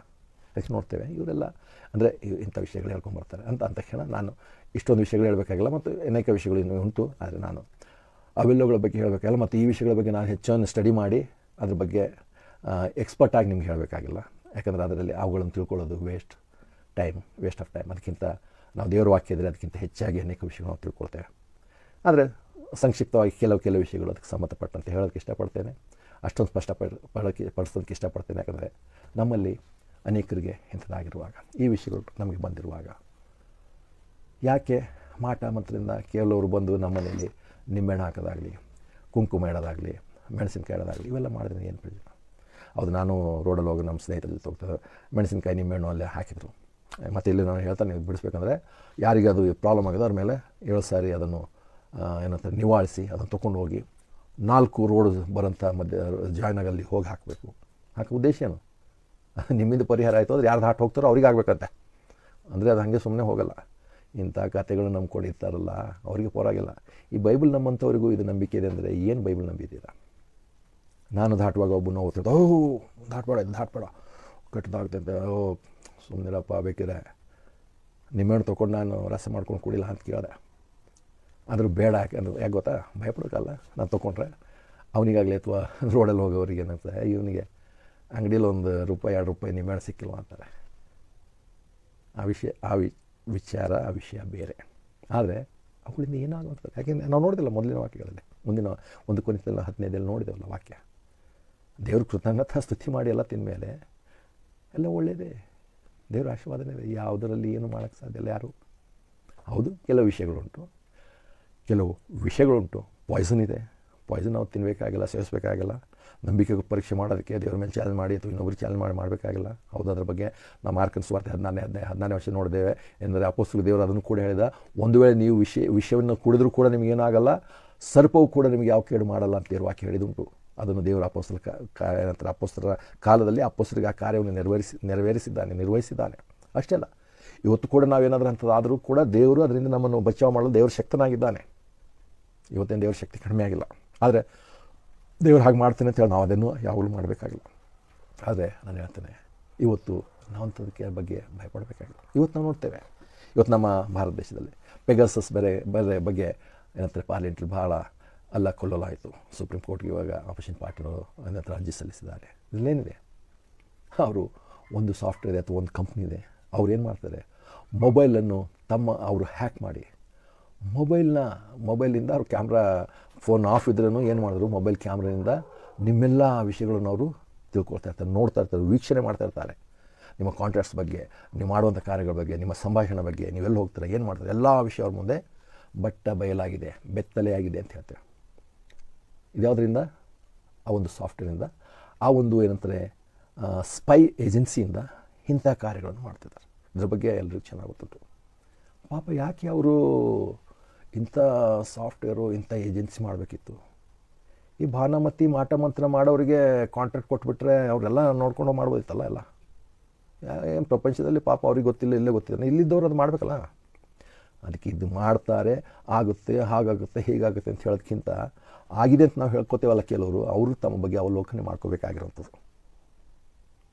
ಇದರಲ್ಲಿ ಇಷ್ಟೊಂದು ಶಕ್ತಿ, ಇದರಲ್ಲಿ ಇಷ್ಟೊಂದು ನಿಜಾಂಶ ಇದ್ದರೆ ಯಾಕೆ ಇಂಥವೆಲ್ಲ ಬೇಕಾಗಿತ್ತು? ಇವತ್ತೇನು ಡ್ರೋನ್ ಟೆಕ್ನಾಲಜಿ ಅಂತ ಮತ್ತು ಇದು ಪೆಗಾಸಿಸ್ ಸಾಫ್ಟ್ವೇರು ಇವೇನೋ ನಾವು ನೋಡ್ತಿದ್ದೇವೆ, ಇಂಥವೆಲ್ಲ ಯಾಕೆ ಮಾಡಬೇಕಿತ್ತು? ಹೌದು, ಮತ್ತು ಅದಕ್ಕೆ ನೋಡ್ತೇವೆ ಎಲ್ಲ ಕಾರ್ಯದಲ್ಲೂ ಕೆಟ್ಟತನಲ್ಲಿ ಸೈತಾನನ ಕಾರ್ಯ ಉಂಟು. ಇವತ್ತು ನಾವು ನೋಡ್ತೇವೆ, ದೇವರು ಕೊಟ್ಟಿರೋಂಥ ಜ್ಞಾನ ಪ್ರಕಾರ ಎಲ್ಲರೂ ಎಲ್ಲದಕ್ಕೋಸ್ಕರ ಮಾಡಿದ್ರು. ಈ ಪೆಗಾಸಸ್ನ ಒಂದು ಸಾಫ್ಟ್ವೇರ್ ಕೂಡ ಉತ್ತಮ ಒಳ್ಳೇದಕ್ಕೋಸ್ಕರ ಮಾಡಿದ್ರು. ಅದೇನಕ್ಕೆ ಮಾಡಿದ್ದಾರೆ ನಮಗೆ ತಿಳಿದ ಪ್ರಕಾರ? ಅದು ಸರ್ಕಾರಕ್ಕೆ ಮಾತ್ರ ಕೆಲಸ ಮಾಡ್ತಾರೆ ಅವರು, ಅಂದರೆ ಅಂಥವ್ರು ಮಾತ್ರ ಅವರ ಏನಂತಾರೆ ಕಸ್ಟಮರ್ ಆಗಿದ್ದಾರೆ. ಮತ್ತು ಅದನ್ನು ಯಾಕೆ ಉಪಯೋಗಿಸ್ತಾರೆ ಅಂದರೆ ಟೆರರಿಸ್ಟ್ ಕೆಲಸಗಳನ್ನು ಸದೆಬಡಿಯೋದಕ್ಕೋಸ್ಕರ, ಅವರ ಏನಂತಾರೆ ಕುತಂತ್ರಗಳನ್ನು ಅರ್ಥ ಮಾಡ್ಕೊಳ್ಳೋದಕ್ಕೋಸ್ಕರ ಮಾಡಿದ್ದಾರೆ. ಆದರೆ ಅದೇ ಸಮಯಕ್ಕೆ ಇವತ್ತು ನಾವು ನೋಡುವಾಗ ನಮ್ಮ ದೇಶದಲ್ಲಿ ತಪ್ಪಾಗಿ ಉಪಯೋಗಿಸ್ತಾರೆ ಅಂತಾರೆ. ಅದೇ ಹೇಗೂ ನಮ್ಗೆ ಗೊತ್ತಿಲ್ಲ. ಏನಂತಾರೆ ಒಂದು ವೇಳೆ ಅದ್ರ ಬಗ್ಗೆ ತನಿಖೆ ನಡೆದ್ರೆ ಗೊತ್ತಾಗ್ಬೋದು. ಹಾಗೆ ನಾವು ನೋಡ್ತೇವೆ ಅನೇಕ ವಿಷಯಗಳು. ನ್ಯೂಕ್ಲಿಯರ್ ಬಗ್ಗೆ ಕೂಡ ನಾವು ನೋಡ್ತೇವೆ. ನ್ಯೂಕ್ಲಿಯರ್ ಪವರ್ ಬಗ್ಗೆ, ನ್ಯೂಕ್ಲಿಯರ್ ಎನರ್ಜಿ ಬಗ್ಗೆ, ಅದನ್ನು ಒಳ್ಳೆಯದಕ್ಕೆ ಉಪಯೋಗಿಸ್ತಿದೆ. ಕೆಲವರು ಬರೀ ನ್ಯೂಕ್ಲಿಯರ್ ಬಾಂಬ್ ಮಾಡಿ ಇಟ್ಕೊಂಡು ಕೂತ್ಕೊಂಡಿದ್ದಾರೆ. ಬಾಂಬ್ ಮಾಡಿ ಇಟ್ಕೊಂಡು ಯಾರು ಎಲ್ಲಿ ಹಾಕೋದಕ್ಕಾಗಲ್ಲ. ಕೊನೆಗೆ ಅವರವರೇ ಇಟ್ಕೊಂಡು ಅವ್ರವ್ರ ದೇಶದಲ್ಲೇ ಉರಿದು ದೇಶಗಳನ್ನು, ರಾಷ್ಟ್ರಗಳನ್ನು ಹಾಳು ಮಾಡುವಂಥದ್ದಾಗಿದೆ. ಅದು ದೇವ್ರಿಗೆ ಯಾರನ್ನ ಕೊಟ್ಟಿದೆ ಅಂತ ತಕ್ಷಣ ಅವರು ಅದಕ್ಕೆ ಒಳ್ಳೆಯದಕ್ಕೂ ಉಪಯೋಗಿಸ್ಬೋದು, ಕೆಟ್ಟದಕ್ಕೂ ಉಪಯೋಗಿಸ್ಬೋದು. ಅಂದರೆ ಆಧುನಿಕ ತಂತ್ರಜ್ಞಾನ ಇಂಥವೆಲ್ಲ ಎಷ್ಟೊಂದೇನೋ ಮಾಡ್ತಿರುವಾಗ ಕೆಟ್ಟದ್ದು ಮಾಡೋಕ್ಕೆ ಕಾರಣ ಯಾರು? ಸೈತಾನನೇ. ಅಂಥ ತಂತ್ರಜ್ಞಾನವನ್ನು ಸೈತಾನ ಉಪಯೋಗಿಸ್ಕೊಂಡು ಕೆಟ್ಟದಕ್ಕೆ ಉಪಯೋಗಿಸುವಾಗ ಇವತ್ತು ಮೊಬೈಲ್ ಫೋನ್ ಅಥವಾ ಲ್ಯಾಪ್ಟಾಪ್ ಅಥವಾ ಬೇರೆ ಬೇರೆದಲ್ಲಿ ನಾವು ನೋಡ್ತೇವೆ, ಇಂಟರ್ನೆಟ್ ಮುಂತಾದವುಗಳು ದೇವರು ಕೊಟ್ಟಿರೋಂಥ ಜ್ಞಾನದಲ್ಲಿ ಮನುಷ್ಯನ ಮಾಡಿದ್ದಾನೆ. ಆದರೆ ನಾವು ಕ್ರಿಸ್ತ ವಿಶ್ವಾಸಿಗಳಾಗಿದ್ದು ಅದನ್ನು ಒಳ್ಳೆಯದಕ್ಕೆ ಉಪಯೋಗಿಸ್ಬೋದು. ಅದೇ ಸಮಯಕ್ಕೆ ಸೈತಾನನು ಅದನ್ನು ತನ್ನ ಅನುಯಾಯಿಗಳ ಮೂಲಕ ಕೆಟ್ಟದಕ್ಕಾದರೂ ಉಪಯೋಗಿಸ್ಬೋದು. ಇವತ್ತು ಸೈತಾನನು ನಿಂಬೆಹಣ್ಣು, ಕುಂಕುಮ, ಮೆಣಸಿನಕಾಯಿಂದಲ್ಲ, ಇಂಥ ಅನೇಕ ತಂತ್ರಜ್ಞಾನಗಳಿಂದ ಹೆಚ್ಚಿನ ರೀತಿಯಲ್ಲಿ ಆತನು ತನ್ನ ವಶಪಡಿಸ್ಕೊಳ್ತಿದ್ದಾನೆ. ತನ್ನ ಜನರನ್ನು ತನ್ನ ನಂತರ ನಿಯಂತ್ರಣದಲ್ಲಿ ಇಟ್ಕೊಂಡಿದ್ದಾನೆ. ಮುಂದೆ ನಾವು ನೋಡ್ತೇವೆ ಇನ್ನು ಏಲಿಯನ್ಸ್ ಅಂದರೆ ಯಾರು, ಅದರ ಬಗ್ಗೆ ಇನ್ನು ಮುಂದೆ ದಿನಗಳಲ್ಲಿ ನೋಡೋಣ. ಆದರೆ ಇಂಥವೆಲ್ಲ ಇರುವಾಗ ಮತ್ತೆ ನಾವು ಹಳೆಯ ಕಾಲದ ಅದೇ ಇದಕ್ಕೆ ಹೋಗಿ ನನಗೆ ಯಾಕೋ ಇವತ್ತು ಹಿಂಗಾಗಿದೆ, ಇವತ್ತು ಹುಣ್ಣಿಮೆ ಇದೆ, ಅಮಾವಾಸ್ಯೆ ಇದೆ, ನಿದ್ರೆ ಬರಲ್ಲ, ಇದಾಯಿತು ಅಲ್ಲಾಯಿತು, ಯಾಕೋ ಹಿಂಗಾಯಿತು, ಮನೇಲಿ ಇದು ಸಿಕ್ತು ಅದು ಸಿಕ್ತು, ಈ ಕಳ್ಳ ಪಾಶ್ಗಳು ಬಂದು ಈ ಮೂಲೆಯಲ್ಲಿ ದೇವ ಇದೆ, ಇದು ಕಟ್ಟ್ರಿ ಅದು ಕಟ್ಟ್ರಿ ಅಂತ ಹೇಳ್ತಲ್ಲ. ಅಂಥ ಪಾಶ್ಗಳು ಮೊದಲು ಅಂಥವ್ರಿಗೆ ಕೆಟ್ಟದಾಗಿ ಮಾಡಬಾರ್ದಾದ್ರೆ ಮನೆಯಿಂದ ಹೊರಗೆ ಓಡಿಸ್ಬೇಕು. ಅಂಥವ್ರು ಬಂದು ಹಾಳು ಮಾಡ್ತಿರ್ತಾರೆ ಜನರಿಗೆ. ಅದಕ್ಕೆ ನಾವು ಅಂಥವ್ರು ಬೇಕಾಗಿಲ್ಲ. ಅದಕ್ಕೆ ನಾವು ನೋಡ್ತೇವೆ ಮುಂದೆ. ಅದಕ್ಕೆ ಓಕೆ, ಅದರ ಬಗ್ಗೆ ಹೆಚ್ಚಿನಾಗಿ ಹೇಳೋದು. ಯಾಕಂದರೆ ಇದ್ರ ಬಗ್ಗೆ ಸವಿಸ್ತಾರವಾಗಿ ನಾನು ಸ್ಟಡಿ ಮಾಡಿ ಹೇಳಬೇಕಾಗಿತ್ತಾದರೆ ನಾನು ಅಷ್ಟೊಂದು ಮಾಡೋದಕ್ಕಿಂತ ಆದಷ್ಟು ಬೇಗ ಕೆಲವರು ತಪ್ಪು ಅಭಿಪ್ರಾಯದಲ್ಲಿರೋದ್ರಿಂದ ಅದನ್ನು ಸರಿಪಡಿಸ್ಕೋಸ್ಕರ ಸಂಕ್ಷಿಪ್ತವಾಗಿ ಹೇಳ್ತೇನೆ. ಕೊನೆಯದಾಗಿ ನಾನು ಬರುವಾಗ ನಾವು ನೋಡ್ತೇವೆ ಯೋಹಾನ ಸುವಾರ್ತೆ 1:1-3 ಆದಿಯಲ್ಲಿ ವಾಕ್ಯವಿದ್ದನು, ಆ ವಾಕ್ಯವು ದೇವರೊಂದಿಗಿದ್ದನು, ಆ ವಾಕ್ಯವು ದೇವರಾಗಿದ್ದನು, ಆ ವಾಕ್ಯವು ಆತನ ಆದಿಯಲ್ಲಿ ದೇವರೊಂದಿಗಿದ್ದನು. ಸಮಸ್ತವೂ ಆತನ ಮೂಲಕವಾಗಿ ಸೃಷ್ಟಿಯಾಯಿತು. ಸೃಷ್ಟಿಯಾದ ಎಲ್ಲವುಗಳಲ್ಲಿ ಆತನಿಲ್ಲದೆ ಒಂದಾದರೂ ಸೃಷ್ಟಿಯಾಗಲಿಲ್ಲ. ಕುಂಕುಮ, ಮೆಣಸಿನಕಾಯಿ, ನಿಂಬೆಹಣ್ಣು ಅಥವಾ ಇನ್ನೊಂದು ಸೃಷ್ಟಿ ಮಾಡಿರುವ ಆತ ನಮ್ಮ ಕಲ್ಪನೆ ಅಲ್ವಾ? ನಮ್ಮ ದೇವರೇ ಇಲ್ಲಿ ವಾಕ್ಯತೆ ಸೃಷ್ಟಿಯಾಗಿರುವುದಲ್ಲಿ, ಸೃಷ್ಟಿಯಾದ ಎಲ್ಲವುಗಳಲ್ಲಿ ಆತನಿಲ್ಲದೆ ಒಂದಾದರೂ ಸೃಷ್ಟಿಯಾಗಿರುತ್ತದೆ ಎಲ್ಲವೂ ಆತನಿಂದಲೇ. ಅದಕ್ಕೆ ನಾನು ಬೇರೆ ವಿಷಯದಲ್ಲಿ ಉಂಟು, ಹಾವಾಗಲಿ ಅಥವಾ ಹಂದಿ ಆಗಲಿ, ಹಂದಿಯು ಭಾಳ ಕೆಟ್ಟ ಪ್ರಾಣಿ ಅದು ಅಂತ ಹೇಳಿದ. ಏನು ಸೈತಾನ ಉಂಟು ಮಾಡೋಣ ಹಂದಿ? ಏನು ನಮ್ಮ ಕರ್ತನ ಅಂತ ಯೇಸುಕ್ರಿಸ್ತನ ಉಂಟು ಮಾಡೋಣ? ಉಂಟಾಗಿರೋದು ಯಾವುದು ಆತನಿಂದ ಉಂಟಾಗಿಲ್ಲ ಮೇಲೆ ಪ್ರತಿಯೊಂದು ಆತನಿಂದ ಉಂಟಾಗಿತ್ತು. ಆದರೆ ನಾವು ಹೇಗೆ ಉಪಯೋಗಿಸ್ತೇವೆ ಅದರ ಮೇಲೆ. ಹೌದು, ಹಂದಿ ಅಂತ ಕೇಳ ಇಸ್ರೇಲರಿಗೆ ಬೇಡ ಅಂತ ಹೇಳಿದನು ದೇವರು. ಹೌದು, ಅನೇಕ ಪ್ರಾಣಿ ಪಕ್ಷಿಗಳ ಬಗ್ಗೆ ಹೇಳಿದನು. ಯಾವ ಉದ್ದೇಶದಿಂದ ಹೇಳಿದನು ಇಸ್ರೇಲರಿಗೆ ಅದು ಅವ್ರು ಕೈಕೊಂಡು ನಡಿಬೇಕಾಗಿರುವಂಥದ್ದು. ಆದರೆ ಪೇತ್ರನಿಗೆ ಅದನ್ನೇ ದೇವರು ಚೇಂಜ್ ಮಾಡ್ದ. ಅದು ಬೇರೆ ವಿಷಯ, ಅದು ಬೇರೆ ದಿನದಲ್ಲಿ ನೋಡೋಣ. ಆದರೆ ಎಲ್ಲವುಗಳನ್ನು ದೇವರು ಉಂಟು ಮಾಡಿದಾಗ ಸೈತಾನ ಕೆಲವುಗಳನ್ನು ಮಾತ್ರ ತಗೊಂಡು ಆತನಿಗೋಸ್ಕರ ಉಪಯೋಗಿಸಿ ಹೇಗೆ ಮಾಡ್ತಾನೆ ಹಾಗೆ ಮಾಡ್ತಾನೆ ಅಂಥದ್ದು ಇದು ನಮ್ಮ ತಪ್ಪು ತಿಳುವಳಿಕೆ. ಅನೇಕ ಸಾರಿ ನಾವಾಗಿ ನಾವೇ ಮಾಡಿಕೊಂಡು ಅನೇಕ ಸಾರಿ ಕೇವಲ ಬೇರೆಯವ್ರನ್ನ ಬ್ಲೇಮ್ ಮಾಡೋದು, ಸೈತಾನನ್ನು ಬ್ಲೇಮ್ ಮಾಡೋದು. ನಮ್ಮಷ್ಟಕ್ಕೆ ನಾವೇ ದೇವರ ಮೇಲೆ ಸರಿಯಾದಂಥ ನಂಬಿಕೆ ಭರವಸೆನಿಟ್ಟಿಲ್ಲ. ದೇವರಿಗಿಂತ ಸೈತಾನನಲ್ಲಿ ಭರವಸೆ, ದೇವರಿಗಿಂತ ಮಾಟಮಂತ್ರದಲ್ಲಿ ಭರವಸೆ, ದೇವರಿಗಿಂತ ಮೆಣಸಿನಕಾಯಲ್ಲಿ, ದೇವರಿಗಿಂತ ಕುಂಕುಮದಲ್ಲಿ, ದೇವರಿಗಿಂತ ಏನಂತ ನಿಂಬೆಹಣ್ಣಲ್ಲಿ ಭರವಸೆ. ಅದಕ್ಕೆ ದೇವರಿಂದ ಏನು ಬಿಡುಗಡೆ ಸಿಗ್ತಲ್ಲ. ಯಾಕಂದ್ರೆ ನಮ್ಗೆ ಅದರಲ್ಲಿದೆ, ಅದು ಇದೆಲ್ಲ ನೋಡಿದೇವಲ್ಲ, ಹಂಗಾಗಿತ್ತಲ್ಲ, ಆಗಿತ್ತು ನೋಡಿದೆಲ್ಲ ಮಾಡೋರ ಮೇಲೆ ದೇವರಿದ್ದಾನೆ. ಇನ್ನು ಬೇರೆ ವಿಷಯಗಳು ಅನೇಕ ಸರಿ ನೋಡೋಣ. ಹೀಗಿರುವಾಗ ಉಂಟು ಮಾಡುವಂಥದ್ದು ಯಾವುದು? ಮತ್ತು ಅಷ್ಟೇ ಅಲ್ಲ, ಎಲ್ಲ ನೋಡುವಾಗ ಕೀರ್ತನೆ 4:11 ನೋಡ್ತೇವೆ. ಕರ್ತನೇ ನಮ್ಮ ದೇವರೇ, ನಿನ್ನ ಮಹಿಮೆಯನ್ನು, ಗೌರವವನ್ನು, ಬಲವನ್ನು ಹೊಂದೋದಕ್ಕೆ ಯೋಗ್ಯನಾಗಿದೆ. ಏಕೆಂದರೆ ಸಮಸ್ತವನ್ನು ಸೃಷ್ಟಿದಾತ ನೀನೇ, ಎಲ್ಲವೂ ನಿನ್ನ ಚಿತ್ತದಲ್ಲಿ ಇದ್ದವು ಮತ್ತು ನಿನ್ನ ಚಿತ್ತದಲ್ಲಿ ನಿಮಿತ್ತವಾದೆಂದು ಹೇಳುತ್ತಾ ಯುಗಾಂತರಗಳಲ್ಲೂ ಜೀವಿಸುವಾತನನ್ನು ಆರಾಧಿಸ್ತಿದ್ದರು ಅಂತೇಳಿ. ಎಲ್ಲವೂ ನಿನ್ನ ಚಿತ್ತದಂತಲೇ ಆಗಿತ್ತು ಅಂತ ಬರೆದಿದ್ದಾರೆ. ಇರ್ಬೋದು, ನನಗೂ ಅಷ್ಟು ಇಲ್ಲ, ಆದರೆ ಇಂಗ್ಲೀಷ್ ನಾನು ನೋಡ್ತೇವೆ. ಅದೇ ಪ್ರಕಟಣೆ relation 4:11 Thou art worthy, O Lord, to receive glory and honor and power, for thou hast created all things, and for thy pleasure they are and were created. ಇಲ್ಲಿ ಪ್ಲೆಷರ್ ಅನ್ನೋಂಥ ಪದಕ್ಕೆ ಚಿತ್ತದಿಂದಲೇ ಅಂತ ಹೇಳಿದ್ದಾರೆ. ನಾನು ಅರ್ಥ ಮಾಡ್ಕೋತೇನೆ ಪ್ಲೆಷರನ್ನು, ನಿನ್ನ ಸಂತೋಷಕ್ಕೋಸ್ಕರ ದೇವ್ರ ಪ್ರತಿಯೊಂದು ಉಂಟು ಮಾಡಿರೋಂಥದ್ದು ದೇವರ ಸಂತೋಷಕ್ಕೋಸ್ಕರ ಅವು ಇದ್ದವು, ಅವುಗಳನ್ನು ನೀನು ಉಂಟು ಮಾಡಿದ್ದೆ. ದೇವರು ಉಂಟು ಮಾಡಿರೋಂಥ ಪ್ರತಿಯೊಂದರಲ್ಲಿಯೂ ಆತನು ಆನಂದ ಪಡೋದಕ್ಕೋಸ್ಕರ, ಸಂತೋಷ ಪಡೋದಕ್ಕೋಸ್ಕರ ಆತನು ಉಂಟು ಮಾಡಿದ್ದಾನೆ. ಆದ್ದರಿಂದ ದೇವರು ಉಂಟು ಮಾಡಿರುವಂಥ ವಸ್ತುಗಳಿಗೆ ಸಂದೇಹಪಟ್ಟು ಈ ವಸ್ತುದಿಂದ ಆಗುತ್ತೆ, ಅದರಿಂದ ಹಿಂಗಾಗುತ್ತೆ, ಇದರಿಂದ ಇನ್ನಾಗುತ್ತೆ, ಬೇಡ ನಿಂಬೆ ರಸ ಮಾಡ್ಕೊಂಡು ಕೊಡ್ರಿ, ಕುಂಕುಮನ ಹೇಳಿದ್ರಲ್ಲ. ಮತ್ತು ಅದರಲ್ಲಿ ಇವತ್ತೇನಾಗಿದೆ, ಕೆಲವರು ಭಾಳ ಇದೊಂದು ಹೆಚ್ಚಾಗಿದೆ. ಏನಾದರೂ ಹಾಲಲ್ಲಿ ಅರಿಶಿಣ ಮಿಕ್ಸ್ ಮಾಡ್ಕೊಂಡು ಕುಡೀರಿ, ನೀರಲ್ಲಿ ಮಿಕ್ಸ್ ಮಾಡ್ಕೊಂಡು ಕುಡಿ. ಅರಿಶಿಣ ಹೆಚ್ಚಾಗ್ತದೆ. ಏನು ಪ್ರಪಂಚದಲ್ಲಿ ಜನ ಅದರಿಂದನೇ ಬದುಕ್ತಾ ಇದ್ದಾರೆ. ಒಂದು ಹುಚ್ಚು ಹೇಳಕ್ಕೆ ಒಬ್ಬರು ಶುರು ಮಾಡಿದ್ರೆ ಅದು ಶುರು ಆಗುತ್ತೆ. ಇವತ್ತು ಅರಿಶಿಣನೂ ಕರೆಕ್ಟಾಗಿ ಸಿಗ್ತಲ್ಲ, ಅದರಲ್ಲೂ ಏನಂತ ನಕಲಿ ಪೌಡರ್, ಕೆಮಿಕಲ್, ಕಲರ್ ಮಿಕ್ಸ್ ಮಾಡಿ ಹಾಕುವಂಥದ್ದು. ಅಂಥವ್ರ ಮೇಲೆ ನಾವು ಭರವಸೆ ಇಡಬೇಕಾಗಿಲ್ಲ. ಕುಂಕುಮನ ಏನಿದೆ ಅಲ್ಲಿ ನೋಡೋ ಪ್ರಕಾರ ಅರಿಶಿಣವನ್ನೇ ಲೈಮ್ ಹಾಕೋದ್ರ ಮೂಲಕವಾಗಿ ಅದು ಅರಿಶಿಣವನ್ನು ಅದು ಯಾವುದಕ್ಕೆ ಹಾಕ್ತದೆ, ಕೆಂಪು ಕಲರ್ಗೆ, ಆರೆಂಜ್ಗೆ, ಬೇರೆ ಬೇರೆ ಕಲರ್. ಇವತ್ತೇನಾದರೆ ಬೇರೆ ಬೇರೆ ಪ್ರತಿಯೊಂದು ಕಲರ್ ಮಾಡ್ತಾರೆ. ಅಲ್ಲಿ ಯಾವುದೇ ನಂತರ ಒರಿಜಿನಾಲಿಟಿ ಅದರಲ್ಲಿಲ್ಲ, ಎಲ್ಲ ನಕಲಿ ಮಾಡುವಂಥದ್ದು. ಹಾಗಂತ ತಕ್ಷಣ ಇದಕ್ಕೆ ಇದೇ ಇದೆ ಅದಕ್ಕೆ ಅದೇ ಇದೆ, ನಿಮಗೆ ಸ್ವಲ್ಪ ಇದಾದ ತಕ್ಷಣ ಇದರಲ್ಲಿ ಇದು ಹಾಕ್ಕೊಂಡು ಕೊಟ್ಟರೆ ಹಿಂಗೆ ಸರಿ ಆಗುತ್ತೆ. ಬದಲಾಗಿ ಅದಕ್ಕೋಸ್ಕರ ಒಂದು ಪ್ರಾರ್ಥನೆ ಮಾಡು. ಸ್ವಲ್ಪ